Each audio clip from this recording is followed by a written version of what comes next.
Marcelo Martins, and I'm here for the first time in English with Selmi. My partner's always here with me, and you are here to start my new web series about spinning. Yes, to everyone who is new here with me, I am the owner of Macelo Studio. Macelo is the name of my studio, my personal studio here in Quebec, Canada. Yes. If you don't know me, you can follow me in YouTube and follow my description. But a little bit about me, who I am. I am an architect, a textile art passionate. I am a spinner. Since a few years ago, I started spinning by passion. And it became part of me because I have a neurological disease that give me chronic pain in my arms and legs. And spinning helped me to get out this pain from my head because my brain is a little crazy and does not communicate with my legs and arms. And spinning get out a little bit the pain, and I'm here to share what is give me some happiness, give some new direction for my life, because without spinning I will not be here now. Spinning is really part of my life, and I am very passionate about this, and it's became part of my routine, and I would like to share this every week with you here. Why not to start with I spin along? So Ply Publishing has this amazing book that I really love, and I really like, and I'd like to invite you to join me in this adventure, because I started doing this every week in French. And I'm doing this also for, we are now in yarn 36. So I decided to start this in English because it makes me feel better. It makes me feel amazing. And I know a little bit. I'm a master spinning student, and I know to spin a lot of things. I teach spinning. And the time I'm here in front of my camera sharing my knowledge, because in my opinion, if I have knowledge, I have a lot of book behind me, and if I have read this, if I have all this knowledge, it's egoist to get this knowledge only by myself. So I decided to be here in front of my camera to share this with you, because doing this, I feel helpful. I feel thankful for life to be helping people and sharing things that is interesting to me, that passionate me, and can improve our fiber community. I do this mostly in French. Why? Because in French it doesn't have books, it doesn't have material, and writing in French. So most of material are in English, and it doesn't have those things in French. So I use to do this in French, and I start in English because I love to do this. It's make me very enthusiast. So how does it work? Every week I will be here at 10 a.m. I propose to be here, and I will prepare a yarn in 1 hour. I have 1 hour from 10 to 11 to prep and spin a yarn following this book. If you'd like to join me, you are welcome. And you can subscribe in my page, Macelo Studio, in Facebook. I will be also in live on YouTube. So you have 1 week to watch this video. It will be free for 1 week or 2. And then I go to put this in my Patreon page. So you can go to my Patreon and subscribe there and follow me in my Patreon also, and to get these things and have more information about me. In my YouTube channel, you have a lot of small videos about the techniques and some suggestions, tips and tricks that you can use in your spinning. So, and you can follow me also in my social media to share what you have done, because I would love to see what you have done. So with you, all things that you will learn here, I suggest you to share with hashtag Maquiello Studio and hashtag 51 yarns. That's the hashtag that Ply asked you to share the things that you have done here. So I ask you to use both hashtags, that one to me and one other one for Ply.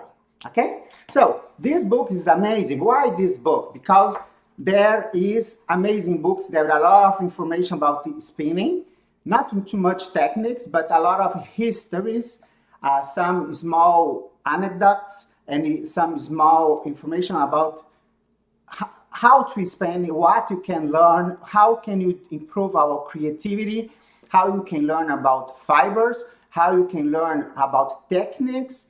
And I just arrived with my French group in the Yarn 36, and it's amazing to see how people who has spin with me since this time. I'd like to share with you just this box. This box is all yarn that you have spun so far in French. Yes, Selmy, that's the yarn that you have spun so far. Yes, Selmy participates sometimes, so don't be scary. You will see him. He's a big, Great Pyrenees white, very disturbing and very enthusiastic too. So I have to give him some trick like this. Yes, thank you. So I have to open another one. I just share with you this amazing fractal that we spun together. So that is something that you go to spun here. So in this will be open your mind to create a lot of other small yarn from here. So another example that we go to create together is basic yarns like woolen, worsted, and some kind of yarns like this. So let's start, because today you have to start. Today you have our first yarn, and you have the first class of yarn, because every unit in the book you have a structure, you have just a second, I have information here that is asking for some advices. And no, this is not one. Good, no problem here. Just a thing, if you'd like to share this live in your social media, you can. Okay, you can just to share. In this way, your group, your social media, your team, you will be getting access in your social media also. Anytime you can chat. Good morning, hello everyone. Holy, anyone, you can chat in the chat. You can chat with me, and I can see your questions. You can ask me questions. I will stop sometimes to answer you. Okay. And you go to start. So, unit 1, class. What are those classes? Class is you go to start by wool.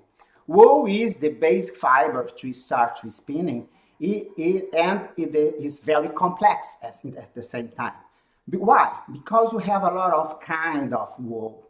You have a lot of type of wool. I would say some class of wool. I will use the same name as just say using this book, because it's our reference. But other references, you do say group, types, or numbers, and you have a lot of ways, different ways to classify wool. For example, here in the first page of the introduction of this unity, you have the blood, great, you have Bradford counting, you have micron counting, and the family counting of wool. What are these? These ways to count in classified wool will put the wool in groups to in the ways how the diameter of wool are. In this way, you have some kind of wool. And you can, the majority of grades or classifications, you have 4 groups. The fine, the long, the double coated, the double coated, and the down group. Yeah, and you go to, in the next 4 weeks, you go to talk about them. The majority of the references talk about 4. However, between long and fine, you have a big group of wools, because fine could be long because the wool it's like our hair, doesn't never stop to grow, and the long wool also never stop to grow.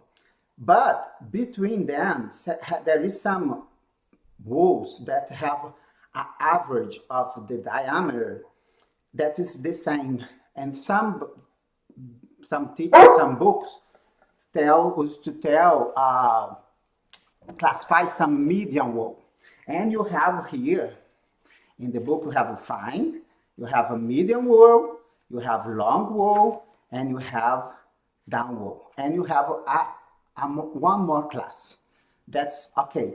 And you go to talk about this in this next 5 weeks. So, and then in the week 5, you have 3 kinds of yarn to spin. So that's a big issues to make.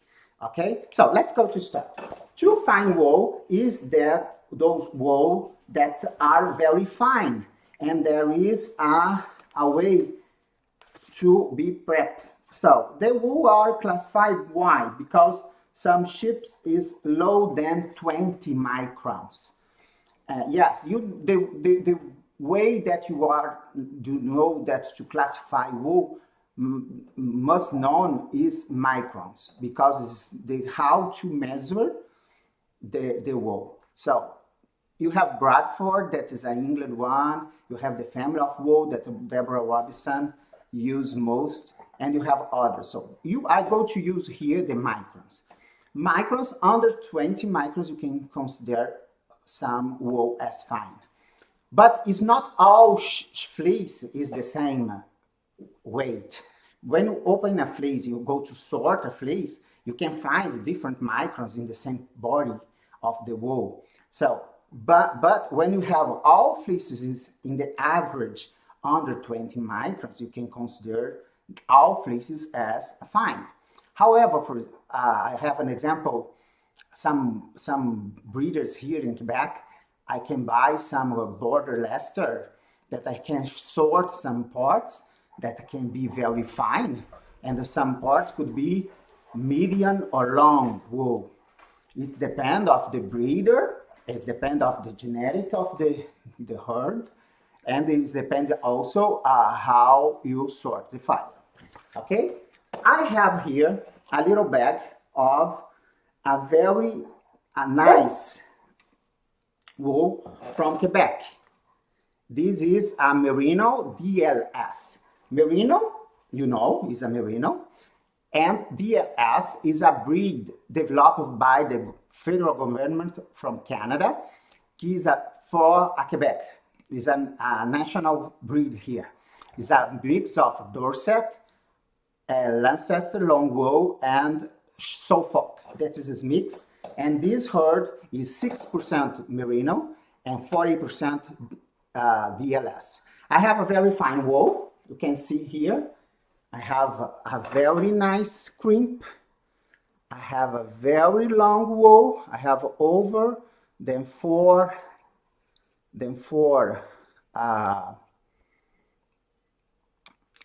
inches. And how can I prep this? I just forgot to get my wool comb. Yes, I love wool comb. If you have not read my article about wool comb in a spin-off site, you can read. It is available there. I'm sorry, I forgot my get out my wool comb. I have my baskets here, and I have a wool comb here. No. So the most important in the wool, the fine wool, when you get, I got to change my camera to start showing, and you go to see Sell Me. So here you have my hands, and I can put this closer like this. Here I have the locks, and the most important too is to open the tips here. Why? Because this is burned, and sometimes burned or broke, and this makes some naps in our fiber. So you can use a dog comb, or you can use a mini card like this, or a flicker. You open. Tell me, come here. You see? Okay, yeah.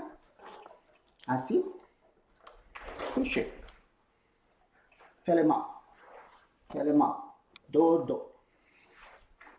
I'm sorry, Selmy is very disturbing. So I can open one side. Selmy. Ici.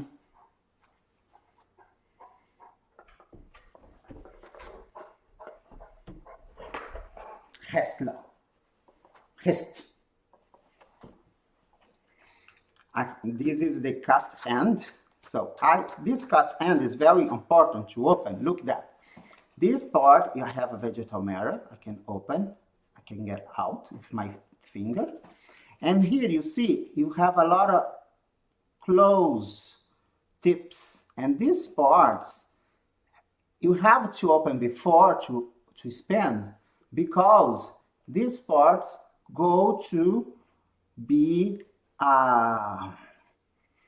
make some naps. If you don't open, you will have some trouble, and you go to have some small balls, the naps or fuzzy things in your whole legs. Okay. So here I have a small part prepped. Okay, I will not prep all this. I have another part here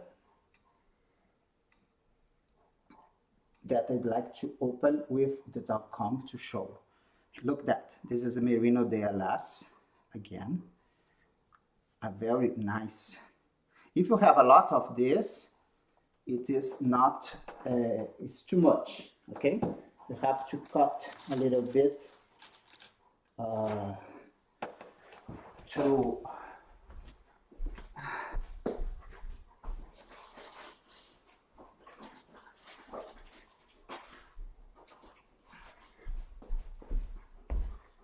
here. I got my dog comb. You see, you have to divide to work better. So you see, I wash this, and you have not a lot of burned things here. So I get here, I turn, here I open with one side, then I turn the other side,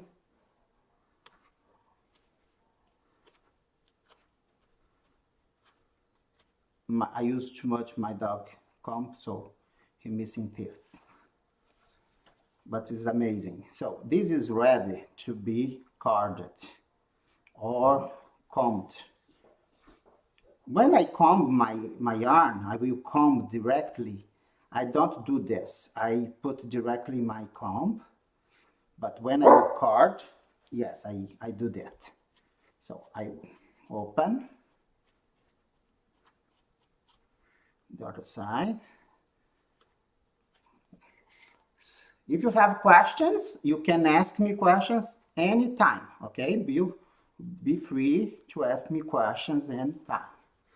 So that is my second. I go to open another one to make my hulag. My proposal is to make a big hulag around 10 grams to make a small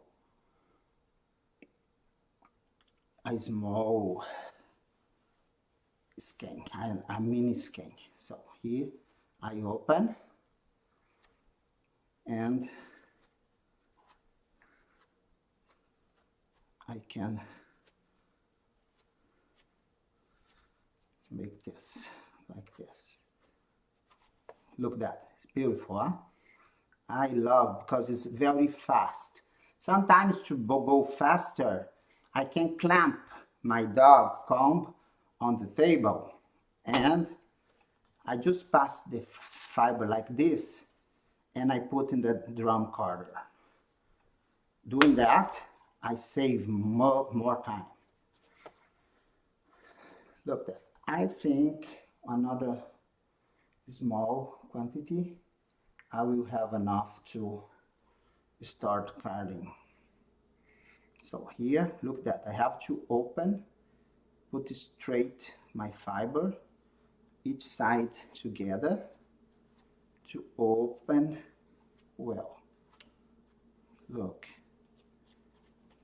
great, other side.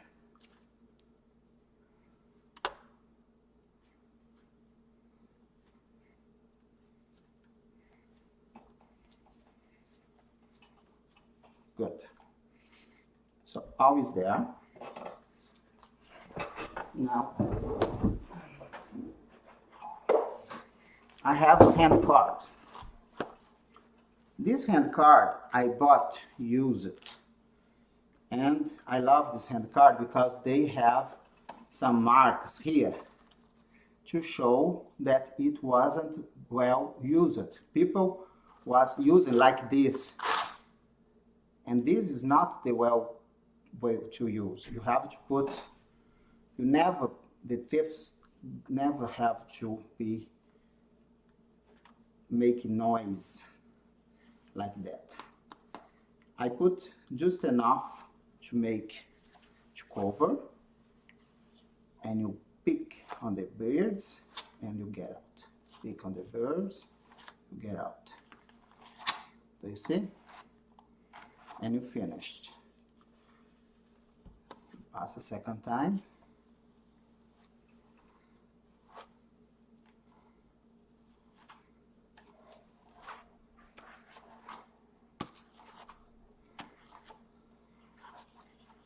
That to me is enough, but you can pass another time. I have here some contamination because I mixed silk last time with these hand carders, and look, that's beautiful. Then the last time. Good. Here I get this small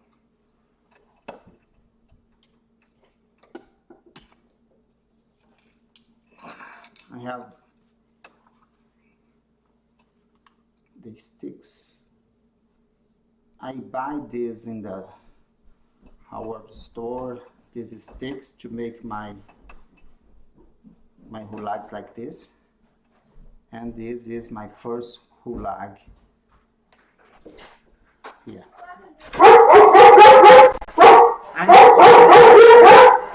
Sally.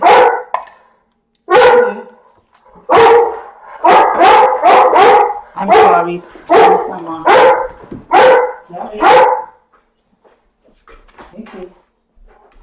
I'm sorry, Selmy.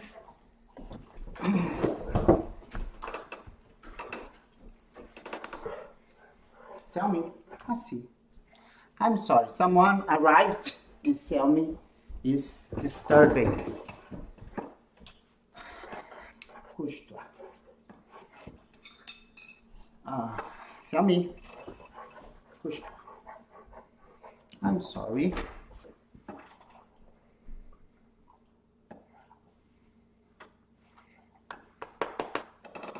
I have a second part. I go just to increase because to make a bigger lag. Improve a little bit. No, count. Count. Tá.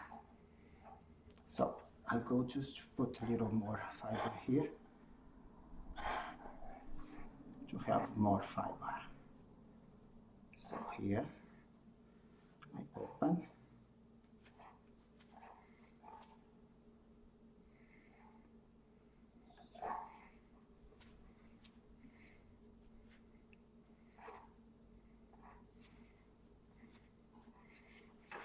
The other side to open. Here I have a shorter wool, a shorter fiber, and you can see I have the cut ends. I have more small tips, so I put this here. Here I have a part that is not too very well open. I will leave it like this, and you can see in the hulag how this will work while we spin this. I like this because you can see how this will work. Sometimes people say, don't do this, don't do that, and you never know why. Don't do this, don't do that. So I left that like that, and you go to see what happened. So I left some not open things, and what happened here? Look that here. Here is the part that wasn't opened. Now it's open. Here I have some vegetal matter.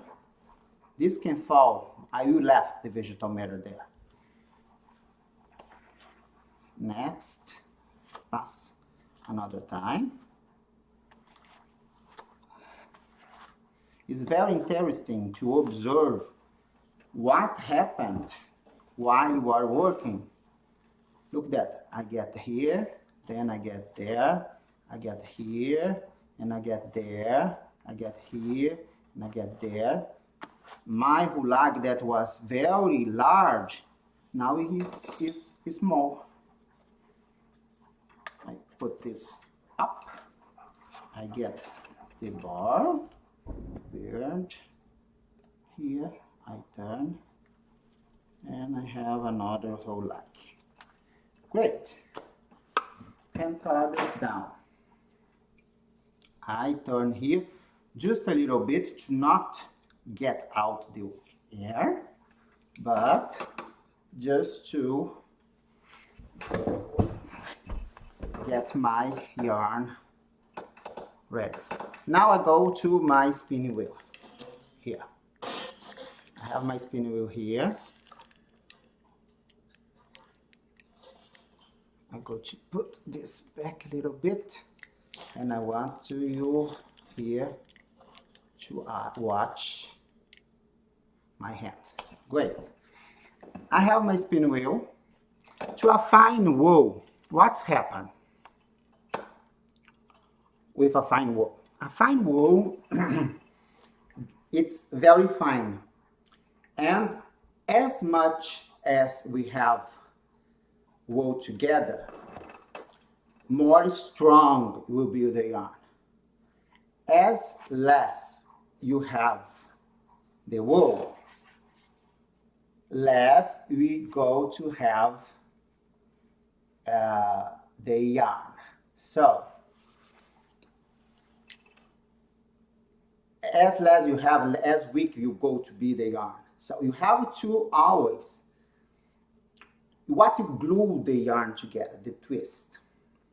And then you have the ratio that go to as much twist you put, the yarn of go to be strong. So if you have weak yarn, weak fiber, also you have a small amount of yarn, you have to put more twist to glue together because they are weak. But you have, if you put too much, it could break. Here I have our hulag of a fine wool. And I made a hulag, so I would spin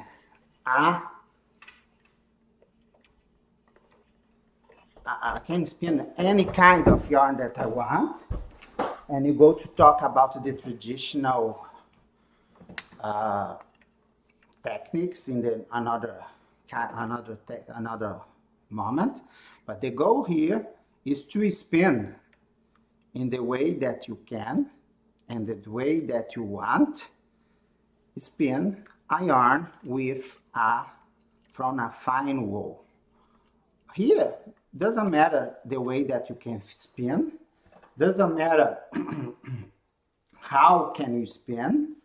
The most important thing today is spin a yarn from a fine wool.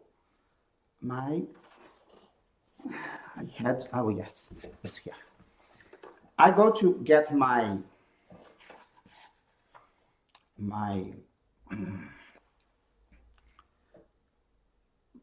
hulag, and I have to prep my hulag to receive the spin. So I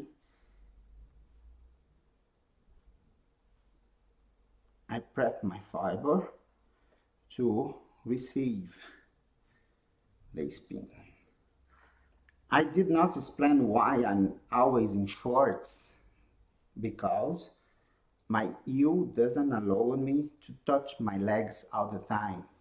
I have an implant in my spine, and that's why I have to show my legs. I'm sorry about that. So here, I have to try my tension. The best tension is while I can go in and out without any amount, doesn't matter the twist you have in our guideline, okay? So when you can go in and out with any amount of twist, that's okay. So my twist and my tension is fixed. I put my ratio in medium ratio, and I go to start spinning. So I attach my yarn, I have a buckle here, and I apply here, and I start to spin, and Z is the clock rise. So I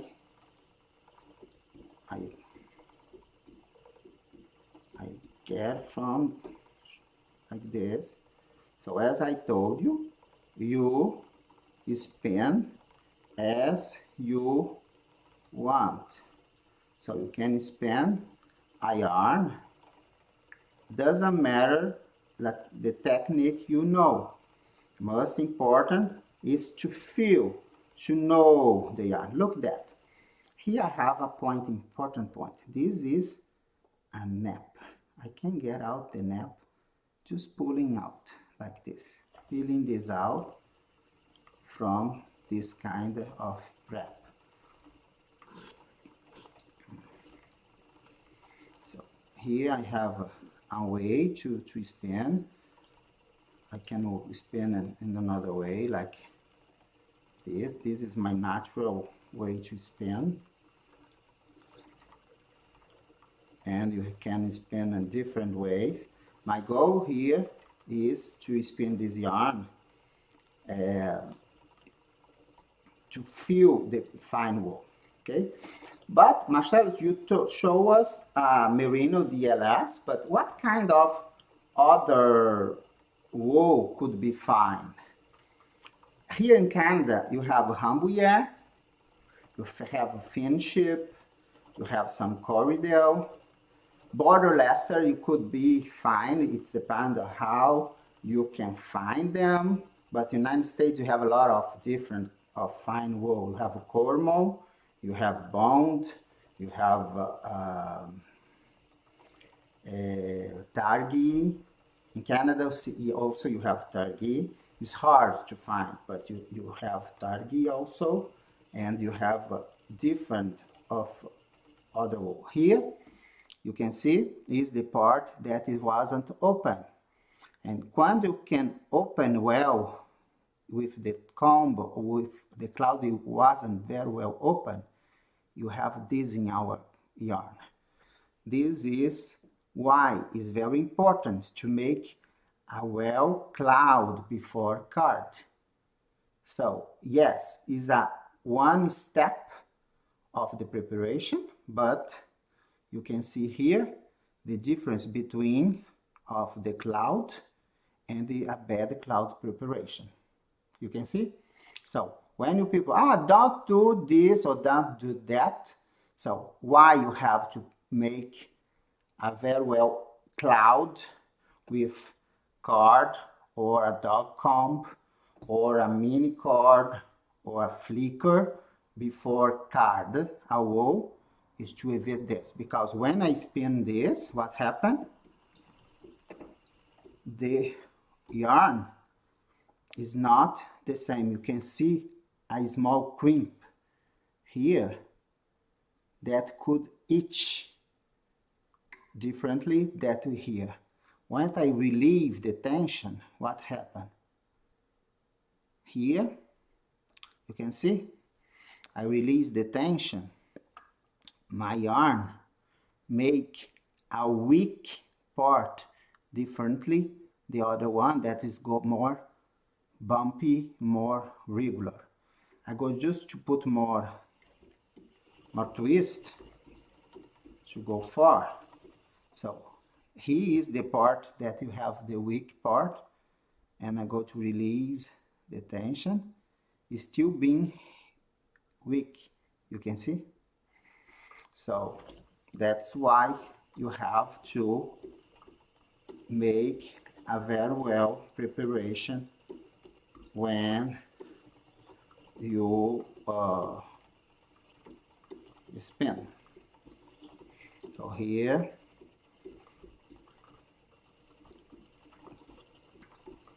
I go to spin this. Good, I have 20 minutes. That's okay. 1 hour is fast. Sometimes I have to spin very fast here because time flies. Sorry for my accent. As I told you, I'm from Brazil and English is my fourth language. So it is the last one I have learned.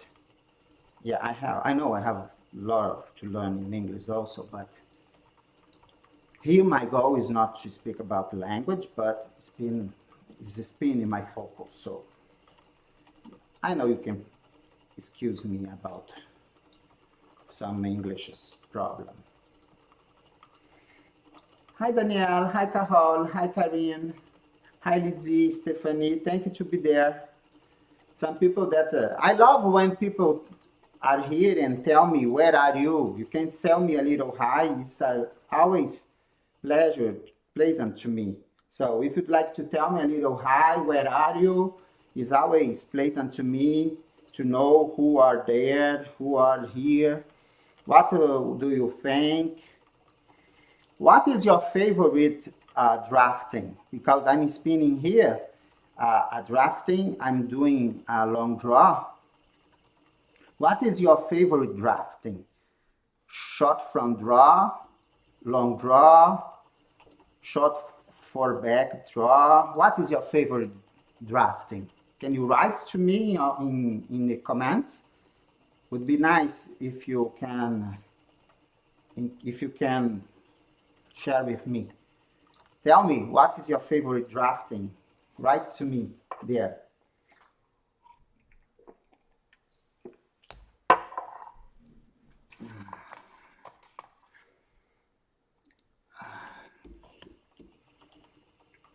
My natural drafting is long draw. It was hard to me to learn long draw, but when I decided to learn this, I prepped a pound of Gotland fleece, and I spun this in long draw.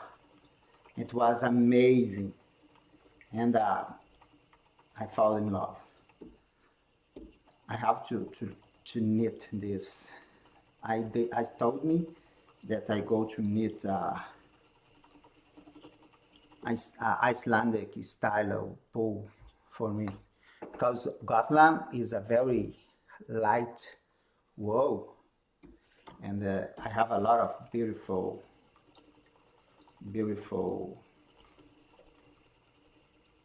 colors on it. So I don't have favorite draft method, but I tend to long draw most of the time. Yes, that's nice, Holly. Yeah, that's very nice. Long draw for someone is very hard because you have to put confidence in the wool most of the time. But I was watching a video of Sarah Lamb, and she used to draft with only one hand to make yarn for wool, for weave.